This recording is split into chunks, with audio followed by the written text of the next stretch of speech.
Olá, boa noite. Obrigado pela audiência. Nós vamos começar nosso bate-papo. São pontualmente 19 horas aqui no Mato Grosso do Sul. Quero hoje fazer um comentário a respeito da negação, né, pelo Senado, ou pela reprovação da reforma política que a Câmara tinha proposto com o fim das coligações e uma série de artigos que dificultavam a fiscalização, que davam elementos para o partido. Aí depende da visão que se olha, quem é dirigente, quem está na direção dos partidos, acha que a fiscalização do TSE é inapropriada, é muito dura, que eles não têm a vivência partidária para estar julgando, né? Porque como é que você faz partido engessado e tal, enfim. O fato é que dinheiro público precisa ser fiscalizado e as entidades precisam se adaptar. Durante muito tempo, mas muito tempo mesmo, os partidos não tinham nenhuma fiscalização. O dinheiro do Caixa 2 corria solto. Eu fui dirigente partidário por muito tempo, sei como é que isso funcionava. Portanto, eu vejo com bastante otimismo o Senado ter tomado essa proposta de manter a reforma eleitoral de 2015, que foi complementada em 2017, começou a ser aplicada em 2018, 2020 é que ela acabou, né, que ela foi aplicada na sua plenitude, eu diria assim, né? Portanto, não justifica mudar agora, porque os deputados federais estão com medo de não conseguir a chapa para conseguir o mínimo necessário para se eleger. Na verdade, como é que acontece? A prática das direções nacionais é de dar o partido para o deputado federal mais votado do seu estado, da unidade da federação, e aí o deputado federal constrói o partido a partir do seu interesse, a partir da sua eleição. Como ele é dono do partido, ele faz o que ele quer. Um abraço para o Hélio Ferreira, que acabou de entrar. Como o deputado ele faz a política a partir do seu mandato, ele não tem nenhum interesse em trazer alguém forte para disputar com ele. E aí o partido não cresce. Portanto, essa prática das direções nacionais é que precisam mudar. Porque o partido, se ele não tem uma política de formação de quadros, de convencer pessoas da sociedade civil a se engajar na política, a vir para a política para disputar o espaço das ideias, os partidos não crescem. Portanto, ao aprovar o fim das coligações, o Congresso Nacional em 2015, 2017 deu um grande passo na democratização do poder do partido. Foi a primeira grande reforma, porque mexeu na estrutura política dos partidos. Porque os partidos precisam, para ter quadros, precisam investir em formação política. Imagina você, qualquer um partido, vou pegar aqui no meu estado, aqui no Mato Grosso do Sul, na Assembleia Legislativa, pela lei aprovada, que estavam pretendendo aprovar, mas não vai ser aprovada nenhuma delas, mas precisa, para deputado estadual, são necessários, você pode lançar até 36 candidatos, é uma vez e meia. Com a proporção de 70-30 na questão de gênero, certo? Pois bem, como é que um partido que não investe no diálogo com a sociedade, na busca de lideranças, vai construir 36 bons candidatos para se eleger 2, 3, 4, 5 deputados? Qual é a prática que historicamente é feita pelas direções partidárias? Quando era permitido as coligações, eu tinha um partido, você tinha um outro partido, E a gente tinha os apadrinhados, né? Os próximos, ou era eu, ou era você, né? Que detém todo o dinheiro, toda a estrutura partidária. A gente fazia, juntava cada um com um número de candidatos. Se juntasse 5 partidos, cada um indicando 6 ou 7 candidatos, você chegaria aos 36. Aí desses 7 partidos, tinha 7 bons candidatos, que acabariam elegendo 3, 4. O dinheiro nunca chegava na ponta, porque o pessoal não tinha estrutura, não tinha como disputar, porque eram as direções que tinham interesse. Com o final da coligação, com a proibição da coligação, todo partido é obrigado a disputar quadros na sociedade.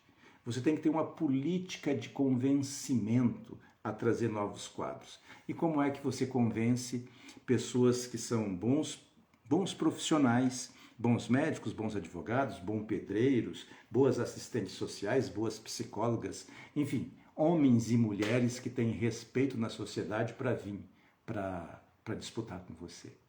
Só vem, primeiro, se ela tiver direito a voz e voto e se ela for respeitada, né? Depois da eleição, qual que vai ser a sua paga pela contribuição, porque ela sabe da dificuldade que ela vai se eleger, mas qual vai ser a retribuição depois da eleição? Ela vai ser abandonada? Então, para você convencer pessoas a virem para o partido, você tem que dialogar, você tem que debater, você tem que democratizar as decisões. Por isso eu vejo com muitos bons olhos a manutenção da proibição das coligações. Muito, mas foi acertada a decisão do Senado. Eu sei que eu estou contrariando a vontade de uma grande maioria de deputados federais, nos quais eu me relaciono, que eu tenho relação, porque seria muito melhor para eles. Eu, quando falei com vários que eu tenho contato, não estava tudo acertado que ia voltar às coligações? Eu sempre dizia, quando me perguntavam, eu dizia, não vai passar. Não vai passar, porque o Senado tem um outro entendimento, é uma casa que não depende de coligação. O Senado é eleição majoritária. Então essa decisão, ela não traz nenhum benefício, esse debate para o Senado contrariar uma coisa que não foi um clamor social, porque a sociedade não clama por isso, mas houve embates com o TSE, houve embates com o judiciário, houve uma série de problemas na discussão da fidelidade partidária. Quando você votava num partido, e isso aconteceu aqui no estado quando eu era presidente do PT, nós perdemos um deputado que saiu e assumiu um suplente que não tinha absolutamente nada a ver com o partido, que era de outro partido, que era uma coligação que foi feita pelo governo. Portanto, eu vejo com muito bons olhos a proibição da coligação. Sem contar que foram impedidos algumas inovações que dificultava. Eu faço campanha e eu sei que é draconiana. Depois que antes a gente registrava a candidatura, registrava no TRE e era só. Não tinha, já não sei, não era obrigado, teve porque não era obrigado você ter conta bancária. Depois, quando foi obrigado a conta bancária, não era vinculado ao seu registro. Agora, nas últimas 3, 4 eleições, você abre a conta, é como você abrir uma empresa. Você registra a sua candidatura no TRE ou no cartório eleitoral. É como se você tem uma empresa, você entra na junta, a junta manda para a Receita para criar o CNPJ, depois do CNPJ que você pode abrir a sua conta. É o mesmo processo de registro de uma candidatura agora. Você registra no cartório eleitoral, o cartório eleitoral manda para a Receita, que produz o seu CNPJ, que depois, com isso, você abre a conta e só aí você, de fato, é candidato, certo? Obrigado, vereador Gelson. Obrigado Vereador Gelson lá de Ponta Porã acompanhando a gente, com certeza. Obrigado pela companhia. Portanto, essas dificuldades, as 5, 6 eleições não tinham. Agora a justiça fiscaliza porque é dinheiro público. O financiamento público obriga, é dinheiro orçamento, ele entra numa conta e você tem que gastar daquele jeitinho. E aí os partidos estavam tentando flexibilizar isso, para não gastar o dinheiro que é da questão de gênero, que o TSE tem uma portaria que diz que 5 tem que gastar proporcionalmente de acordo com as candidaturas de mulheres. Agora tem o percentual para a questão de raça dos negros. Então tudo isso estávamos tentando flexibilizar para não ser punido se a direção não gastasse de acordo. E isso foi impedido pelo Senado. Então eu vejo como um avanço, porque nessa eleição agora eu prestei consultoria para alguns partidos e não tem nas fichas dos partidos a questão da declaração de que cor que o candidato é. E aí todos os partidos tiveram que rever toda a documentação dos seus candidatos para aqueles que claramente eram negros, né, e que na sua ficha não constava como negro. Porque não tem essa obrigatoriedade na ficha de filiação você botar a opção de cor. Agora tem que ter. Agora é obrigado, porque isso vai refletir, vai significar que você pode ter mais um pouquinho mais de dinheiro. Outro avanço que teve nessa reforma, isso veio da Câmara, é a questão de contar em duplicidade o voto das mulheres e dos negros para o fundo partidário. E aí vai ser uma outra luta dos negros, das negras, para que os partidos apliquem na educação da questão de gênero no partido. Porque muitos partidos não fazem isso. E aí a maioria das pessoas... Alô, Eliana, tudo bem? Eliane, na verdade é porque as pessoas não conhecem como é que funcionam os partidos. E para você poder influenciar numa direção, você tem que conhecer como que ela funciona, como é que é o estatuto. E, na verdade, os partidos não são nem um pouco democráticos. Nem um pouco.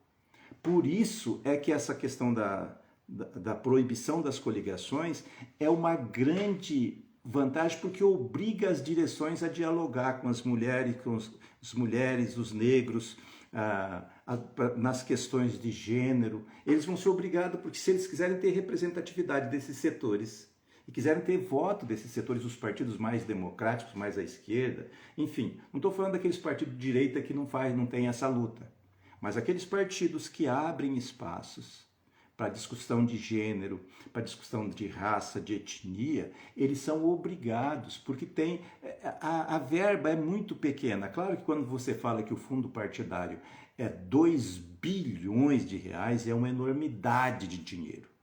Mas quando você distribui isso num território do tamanho do Brasil e para a quantidade de candidatos, é irrisória a quantia. Chega aqui na ponta 5, 10 mil.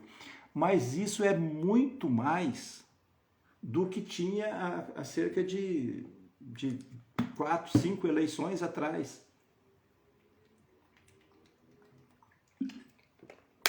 Que você saía candidato ou candidata com compromisso do partido que ele ia buscar com candidata majoritária, se ajudasse, e aí ia depender muito da sua performance, parará, esse negócio todinho. Portanto, é um grande avanço a reforma eleitoral, a mini-reforma, que a grande mídia sempre disse, e fez questão de dizer que a mini-reforma eleitoral, eu insisto, é a mais profunda reforma eleitoral que já teve no país. Porque ela pegou a questão do financiamento público, ela trouxe a cláusula de barreira, ela trouxe a cláusula de desempenho, ela permitiu a eleição, a participação de partidos em mandatos de partidos que não chegaram no coeficiente eleitoral. Agora eles dão uma arrumadinha, né? Esse negócio vai poder entrar na distribuição das vagas o partido que fizer no mínimo 80% do coeficiente e o candidato tem que fazer pelo menos 20% do coeficiente. Se não me engano, é isso. Eu ainda não vi bem, mas me parece que é isso. Ou seja, num coeficiente de 1.000 votos, o partido precisa fazer pelo menos 800 e o candidato precisa fazer pelo menos 200 votos. É isso. Porque abaixo tem que ter um mínimo. E aí eu concordo, porque não dá para ter um vereador, uma vereadora sem a mínima representação popular, certo? Então, esse debate é muito importante. E as pessoas que vivem, que querem ser candidato, que participam, que têm uma vida política, precisa se apropriar dessas informações. Precisa acompanhar isso. Claro que na eleição, se você decidir ser candidato, você vai entrar na regra do jogo. Mas se você tiver isso, você tem como pautar, você tem como acompanhar, você tem como saber, né, como é que vem. Porque como é que os partidos escolhem os candidatos? Ninguém fala da ideologia do partido. Meu partido é de direita, meu partido é de centro, meu partido é isso, tal. Eles querem candidatos que tenham votos. Eles querem que você ajude na legenda. Eles não dão nenhuma formação, não dão nenhum acompanhamento. Se você quiser, você tem que buscar fora. O que não é de todo errado.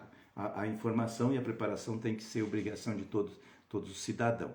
Mas os partidos, com o final das coligações agora, eles precisam investir na criação de quadros. Não é na criação. O presidente do partido, agora aqui para disputar Mato Grosso do Sul, se ele não for disputar nenhuma majoritária, se ele não vai ter candidato a governador, se ele pode ter candidato a senador, mas ele pode não ter governador, então ele vai coligar com uma outra chapa que tem candidato a governador. Ele precisa ter no mínimo 15 a 16 candidatos a deputados federais, porque 8 mais 4 são 12, mas tem que ser 16 porque algum pode existir. Para você ter chapa completa, você tem que ter 12 candidatos. E você tem que ter 36 candidatos e candidatas a deputados estaduais, assim como 12 candidatos e candidatas a deputados federais. Negros, LGBTQI+, e aí depende da formação do partido. Como é que um presidente faz isso? Só se abrindo para discutir com a sociedade, indo atrás e convencendo lideranças, abrindo o partido para participação, dando voz a essas pessoas, fazendo compromissos e cumprindo esses compromissos, isso que é mais importante, certo? Portanto, não vou me delongar muito nesse assunto por aqui, porque já falei bastante sobre isso. Eu aplaudo a decisão do Senado de ter proibido isso e, pelo jeito também, não vai passar a questão do Código Eleitoral, que o nosso Código Eleitoral é uma juntada de várias leis que foram sendo construídas. Essa é uma iniciativa que até me parece razoável. Juntar tudo isso numa só, fica mais fácil de você seguir, de você estudar. Mas não dá para ser feito, os deputados estão discutindo isso desde fevereiro. Em período de pandemia, não teve nenhuma plenária, não veio para as bases, não veio para o Estado, a gente não ficou sabendo, não sabe qual o tamanho, e aí manda para o Senado aprovar em 10 dias. Sabiamente o Senado falou, peraí, vocês discutem praticamente o ano todo, nós vamos discutir 10 dias, então vamos jogar isso para frente, vamos debater mais. Mas eu acho que é uma boa iniciativa de juntar tudo isso num código só, né? Pode ser avançado, pode ter algumas coisas erradas, mas nada que o nosso processo não corrija, né, depois. Mas não dá para ser feito como estava querendo fazer para valer já agora para a eleição, sem que a sociedade, ou principalmente os órgãos de fiscalização, imprensa, né, da sociedade civil, sem ter se apropriado, sem ter acompanhado essa votação do Código Eleitoral. Mas eu achei interessante e aplaudo o Senado por ter rejeitado a questão da coligação proporcional. Meu amigo Wilton Acosta acabou de entrar, estou falando aqui, Wilton, que eu aplaudo a questão do Senado da proibição da coligação proporcional. Você, dirigente partidário, não deve estar concordando comigo, né? Mas eu sei que tem uma boa leva de dirigentes que estavam aguardando com a certeza de que isso ia passar e o Senado deixou para discutir isso depois. Eu, particularmente, já fui dirigente partidário. Quando fui dirigente partidário, nunca disputei eleição, a não ser das vezes que fui meio que obrigado, mas sem disputar espaço, porque eu fazia acordo com os candidatos. Você vem para o partido, eu te dou esse espaço, você tem espaço para militar e eu não sou candidato contra você. Eu ajudo, inclusive, na sua campanha. Era mais ou menos esse acordo que fazia. Eu insisto que os partidos têm que ter um processo de educação ou tem que se abrir para a sociedade para trazer mais candidatos. Onde tem pessoas com capacidade de ser candidato, tem que buscar, tem que abrir, tem que ter uma escola, tem que fazer os debates, tem que ser democrático e trazer para fazer isso. Tem que fazer compromisso, tem que debater com a sociedade para você ter quadros e fazer isso. Quem não fizer isso vai diminuir. Né? Quem não trazer novos quadros, quem não produzir novos quadros, vai diminuir de tamanho. Certo? Então vai ter mais dificuldade de fazer eleição? Vai. Porque quem ficou esperando a decisão, mas aquele que se preveniu, né, vai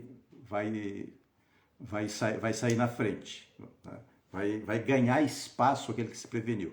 Mas vamos aguardar novos acontecimentos, os novos desdobramentos. Essa questão das coligações já estão decididas. O Código Eleitoral me parece também que não vai ser votado agora, portanto a gente vai disputar com a mesma lei. E olha, pasmem, eu acho que essa é a primeira eleição de muitas que a gente tem que não tem mudança de legislação.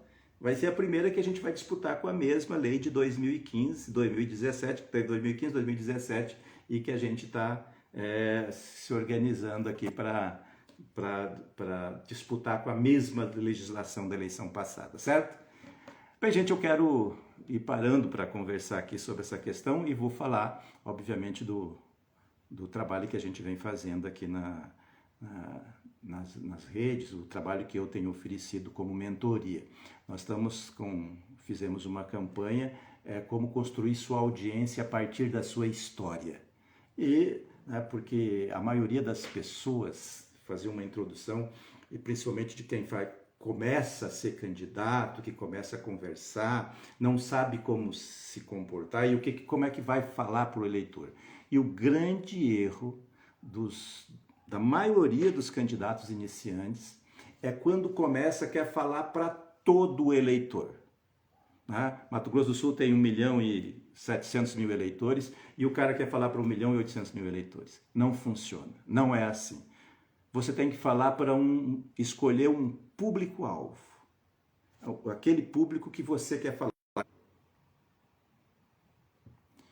Você fala a partir dessa constatação desse público que você quer atingir, você constrói. Você quer falar para o público que ganha de 3 a 5 salários mínimos, de 3 a 10? Você quer falar para o público que estudou até o 2º grau ou que tem faculdade? Você quer falar para o público que mora na periferia? Você quer falar para o público de homem branco, mulher negra? Enfim, você vai determinando qual o perfil do público que você quer falar. Eu recomendo que seja um público um pouco mais assemelhado contigo, para você falar de igual para igual. Depois que você aprender a discursar para esse público, você pode falar para outros, certo?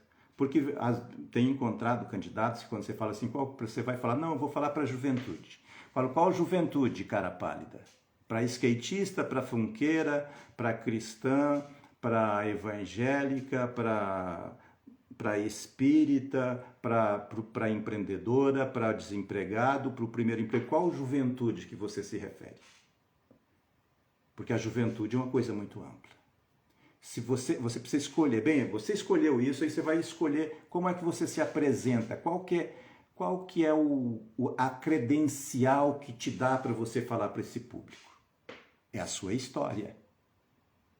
É da onde você veio. Como é que você chegou até aqui? Você não precisa ser nenhuma pessoa de sucesso estrondoso, mas se você chegou até aqui, se você está se candidatando, se você é um político, né, você tem uma história que te credencia.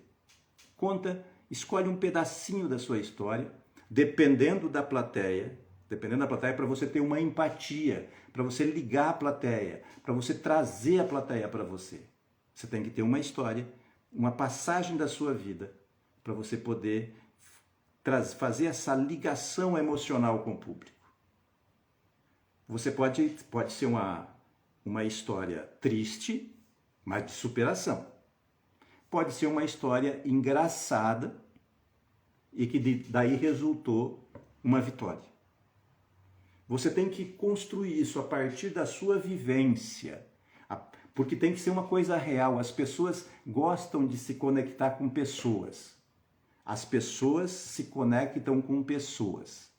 Não adianta você chegar lá com uma autoridade dizendo, eu sou isso, sou aquilo, parará, tal, despejar tecnicamente informações sobre saúde, sobre asfalto, sobre... Você não... As pessoas querem conhecer você. Saber se você é digno, se você é ético, se você merece o voto dela. E é a partir da sua história que você vai conquistar esse eleitor. Certo? 19 horas e 26 minutos, já falei demais pro meu tamanho, obrigado pelas pessoas que acompanharam, obrigado para vocês, quero pedir para vocês seguirem a gente no Instagram, Mariano Cabreira no Instagram, e no canal do YouTube também, Mariano Cabreira. Acione o sininho lá, se inscreva, acione o sininho, que essa live vai para lá, tá certo? Obrigado, gente. Um beijo no coração. Até a próxima quinta-feira com mais um assunto da conjuntura e mais um pouco do nosso trabalho, tá certo? Um beijo, um abraço e até lá.